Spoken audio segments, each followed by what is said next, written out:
E aí, meu povo, quando a gente está falando de árabes, também temos que falar dos francos, porque os dois, em conjunto, é que criaram o que nós chamamos de quê? Feudalismo. Portanto, se liga na aula de agora, porque vamos começar os povos francos. Chama a vinheta aí!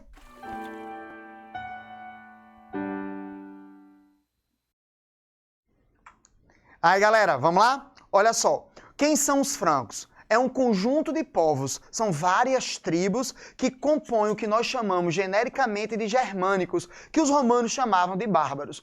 Os povos bárbaros, basicamente, se dividem em três partes: os germânicos, os eslavos e os mongóis. Os germânicos ficaram na parte ocidental da Europa, os eslavos, leste europeu, e os hunos empurraram ambos do Oriente para o Ocidente.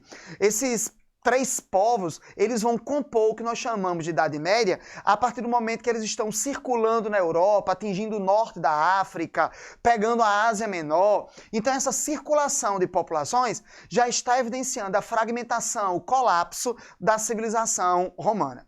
Os povos francos, eles são os primeiros a se cristianizarem, são os primeiros a se romanizarem e se consideravam os herdeiros do Império Romano. Tanto é que até o século X não se acreditava que o Império Romano havia caído, e sim que o imperador dos francos era uma continuidade dos imperadores romanos, só para você ter uma ideia.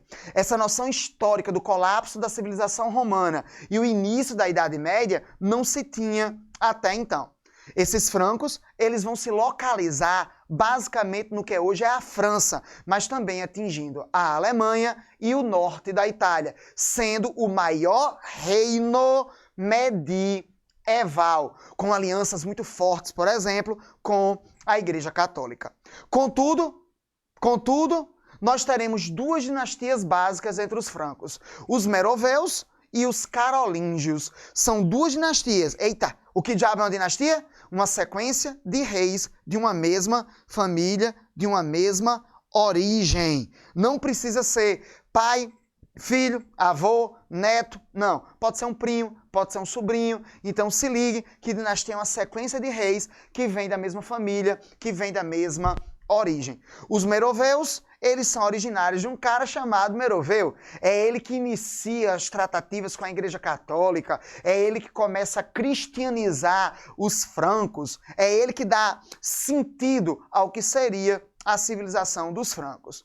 Já os francos da dinastia carolíngia vão ter dois reis importantes. O primeiro deles é um cara chamado Carlos, por isso Carolíngia, Martel. Tu sabia, para se mostrar em casa, que martel significa martelo em francês antigo? Pois é, a ideia exatamente na Idade Média é que alguns indivíduos eles assumissem pseudonomes, apelidos, que fizessem configuração à sua origem, que fizessem uma relação com sua aparência física ou psíquica. Carlos o Martelo. Esse cara foi ele que derrotou os árabes quando eles saíram lá da Arábia, entraram no norte da África, subiram pela atual Espanha, desceram a cadeia de Pirineus que separa a Espanha da França, e o intuito deles era chegar lá no Vaticano e destruir a sede da Igreja Católica. Só que aí, no meio do caminho tinha Carlos Martel, no meio do caminho tinha Carlos Martel, e Carlos Martel estava no meio do caminho derrotando os árabes em uma batalha chamada de Poitiers. E aí essa batalha é uma das três mais importantes batalhas da história da humanidade. Sabia disso? A Batalha de Poitiers, a Batalha de Stalingrado e a Batalha de Waterloo, que Napoleão é derrotado. Essas três batalhas mudaram completamente o curso da história da humanidade. A derrota dos árabes limita o domínio árabe no norte da África, parte da Europa, Portugal e Espanha, sul da Itália e leste europeu. Beleza isso? Então, por isso a significação de Carlos Martel. O outro rei, Carlos Magno, ele vai ser o cara que vai atravessar o apogeu da civilização franca. É o cara que se consolida com a igreja, sendo coroado pelo próprio Papa, se colocando como herdeiro do Império Romano e abençoado por Deus. Carlos Magno foi coroado no Natal do século X. Sacou isso? Olha como é legal. essa associação que se tem com o sagrado, com o divino, com o sobrenatural. O poder do rei não é só do rei, também é de Deus, é do divino, é do sobrenatural. É exatamente vinculado a esses elementos aí. Tranquilo? É importante também saber que o governo de Carlos Magno é chamado de Renascimento Romano ou simplesmente de medidas carlomanas. Olha que nome interessante. Carlomana por causa de Carlos Magno. Beleza?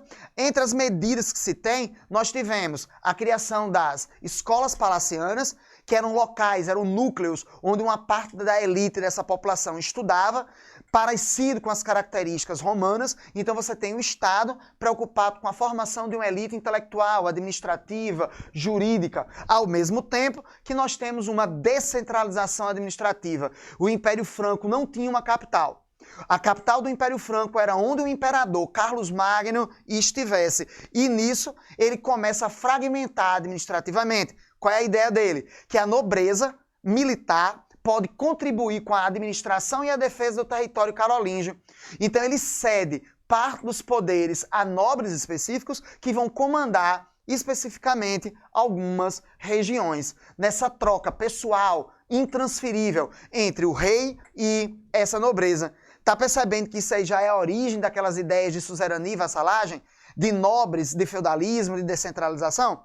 Só que aí Carlos Magno morreu e os netos de Carlos Magno, num tratado chamado de Verdun, dividiram o império em 3 partes e acabaram entrando em conflito.